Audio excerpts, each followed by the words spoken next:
کتنا بڑا مشکل مرحلہ ہوتا ہے، جس کا جوانی میں باطن کا چہرہ مسخ ہو جاتا ہے اور جنسی کالک سے جو چہرہ آلودہ ہو جاتا ہے، اس کا عفت کا دامن داغدار ہو جاتا ہے۔ تو اس لیے وہ چہرہ تاباں ہے، وہ چہرہ روشن ہے، وہ چہرہ منور ہے جو اپنے آپ کو کالک نہیں لگنے دیتا اور اپنی عصمت کی حفاظت کرتا ہے۔ میرے حضور نے بھی ارشاد فرمایا، سبعۃ یظلھم اللہ تعالی فی ظلہ یوم لا ظل الا ظلہ، 7 اشخاص ایسے ہیں قیامت کے دن جب کوئی سایہ نہیں ہوگا، اللہ ان کو اپنے عرش کا سایہ عطا کرے گا۔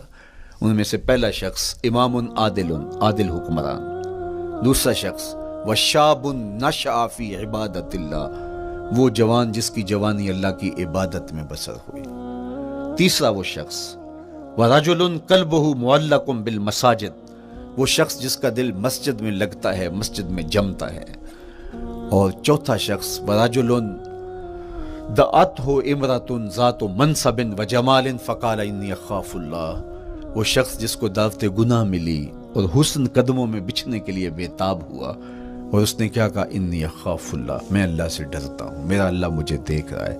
میرے حضور نے فرمایا قیامت کے دن جب کوئی سایہ نہیں ہوگا، اللہ اس کے اوپر اپنے عرش کا سایہ تان دے گا۔ جو اپنی عصمت کے جوہر کو بچا گیا، تو یہ ایک مشکل مرحلہ تھا اپنی جوانی کے تقدس کی حفاظت کرنا۔ میرے حضور نے ارشاد فرمایا، انا حبیب اللہ، میں اللہ کا حبیب ہوں۔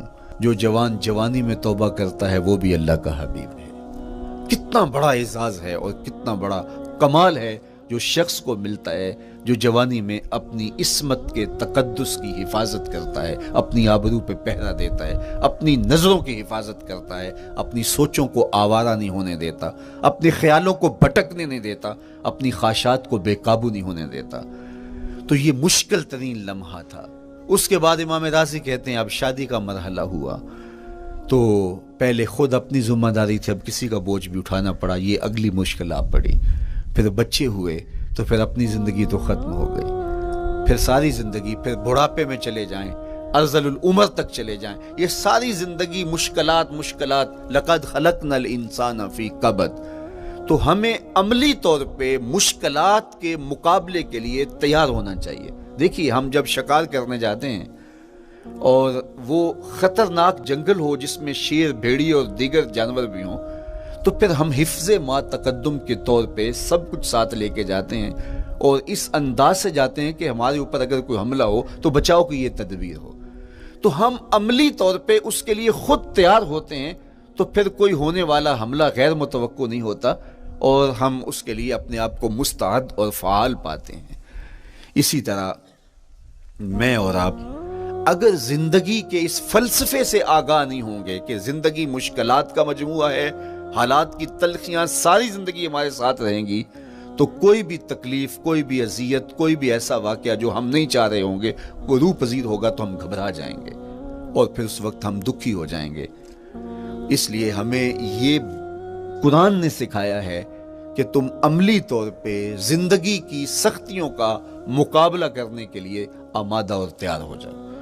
قرآن مجید میں جو صبر کا لفظ ہے اس کا مفہوم یہ ہے کہ حالات کی جو تلخیاں تمہارے اوپر آتی ہیں، وہ غربت بھی ہو سکتی ہے، وہ بیماری بھی ہو سکتی ہے، وہ لوگوں کی عداوت اور دشمنی بھی ہو سکتی ہے، وہ اور بہت ساری چیزیں ہوتی ہیں، وہ جنگوں کی حالت کا بپا ہو جانا اور تمہارا دشمنوں کے نرغے میں گر جانا، یہ سب کچھ ہو سکتا ہے۔ تو اس کے اوپر استقامت کے ساتھ تم کھڑے رہو اور تم ان کو برداشت کرنے کی اپنے اندر ہمت اور حوصلہ رکھو، تو پھر وہ تمہارا صبر ہوگا، اور یہ قوت اگر تمہارے اندر پیدا ہو جاتی ہے تو پھر تمہاری زندگی آسان اور سوکھی ہو جاتی ہے۔ لیکن اگر یہ دولت تمہیں نصیب نہیں ہوتی تو پھر ساری زندگی دکھوں اور شکموں سے بھری رہتی۔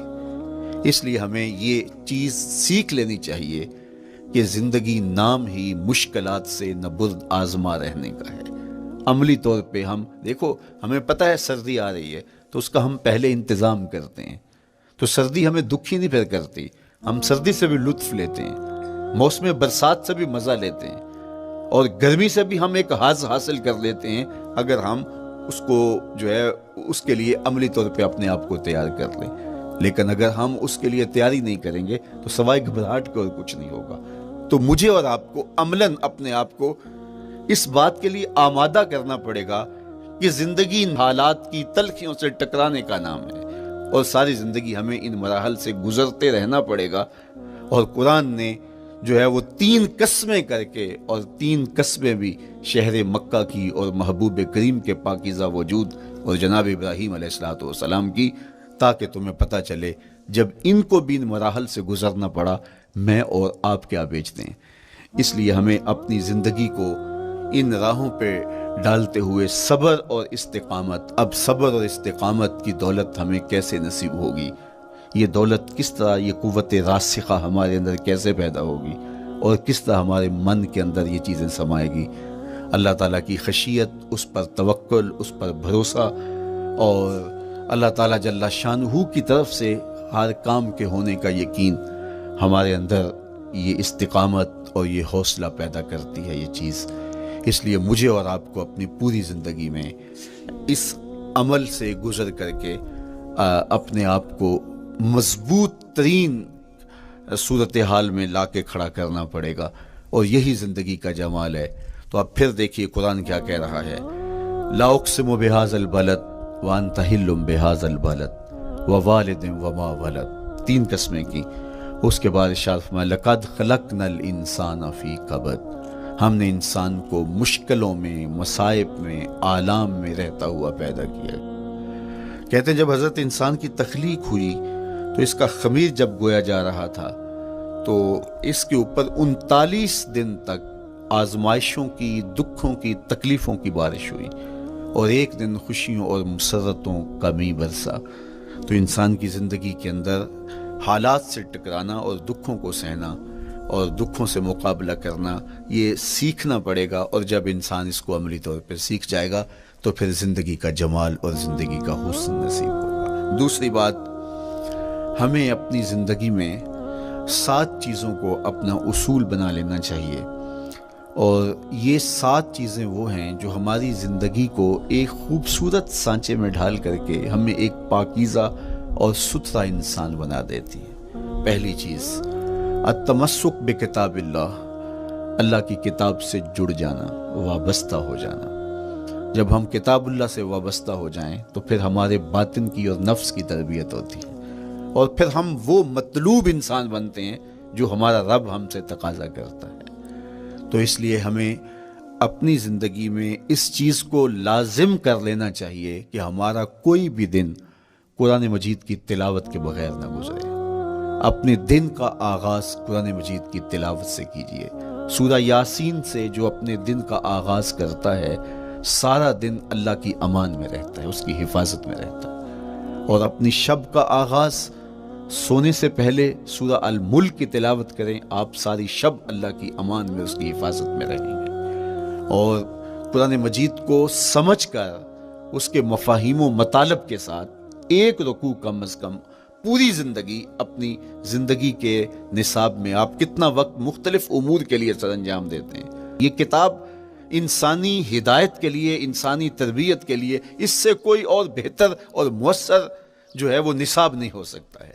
انسان سازی کا بہترین ذریعہ ہے یہ کتاب، اور اس کتاب کے ذریعے سے جو ہے وہ انسان پستیوں سے اٹھ کے بلندیوں تک جا پہنچتا ہے۔ اقبال نے تو کہا کہ گر تمی خواہی مسلمان زیستن، نیست ممکن جز بقرآن زیستن، اگر تو مسلمان بن کے جینا چاہتا ہے تو قرآن کے بغیر ایک قدم بھی نہیں چل سکتا۔ تو آگے چل کے اسی نظم میں کہا کہ فاش می گوئم آنکھ در دل مزمرست، این کتابیں نیست چیزیں دیگرست، اگر میں کھل کے بیان کر دوں جو میرے سینے میں چھپا ہے تو میں تجھے بتا دوں کھل کے یہ کتاب نہیں، یہ کوئی اور ہی شے ہے۔ کن لوگوں کو کہاں سے اٹھایا اور یہ کتاب کہاں تک لے گئی، جو باہمی جنگ و جدل میں الجھے ہوئے تھے اور حرف شناس بھی نہیں تھے، جو سواد آشنا بھی نہیں تھے، پھر انہوں نے جو ہے وہ روما کی سلطنت بھی الٹ کے رکھ دی۔ یہ کرشمہ تھا اس کتاب کا جس نے زندگی کا جمال ان کی روحوں کے اندر پیدا کر دیا۔ تو میں اور آپ اپنی زندگی میں قرآن مجید سے کبھی بھی دور نہ ہوں، روزانہ کی بنیاد پہ آپ تلاوت کلام مجید اپنی زندگی میں شامل رکھیں۔ انشاءاللہ اس کے اجالے دنیا میں اور آخرت میں آپ اپنی آنکھوں سے مشاہدہ کریں گے۔ حضرت امام احمد بن حنبل فرماتے ہیں، میں نے رب سے کہا کہ مجھے اپنا قرب عطا کر، آواز آئی میرا قرب چاہتے ہو تو قرآن پڑھا کرو۔ یہ رب کی قربت کی بھی ضمانت ہے اور ضبط نفس اور باطن کی تربیت کا بھی ذریعہ ہے۔ اچھا، دوسری بات، والاقتداء بسنت رسول اللہ صلی اللہ علیہ وآلہ وسلم، ہمارے لیے بہترین نمونہ ہمارے حضور علیہ الصلوۃ والسلام کی زندگی ہے، حضور کے دیا ہوا نظام حیات ہے جس پر حضور نے خود عمل کر کے دکھایا۔ میرا عشق رسول، میری محبت رسول اس بات کا تقاضا کرتی ہے کہ میں ان کے طریقہ حیات کے مطابق اپنی زندگی گزاروں۔ اسلام دعوے کی بات نہیں کرتا، دلیل ہم سے مانگتا ہے۔ آج میں کہتا ہوں میں عاشق رسول ہوں، اور اتنا بڑا عاشق رسول ہوں کہ میرے جیسا زمانے میں دوسرا کوئی نہیں۔ میرے جذبات ایسے دکھائی دیتے ہیں آسمان کو چیر دوں گا اور زمین کو پھاڑ دوں گا، لیکن ہمسایوں کے ساتھ میرا سلوک بتاتا ہے کہ میں عاشق رسول نہیں ہوں۔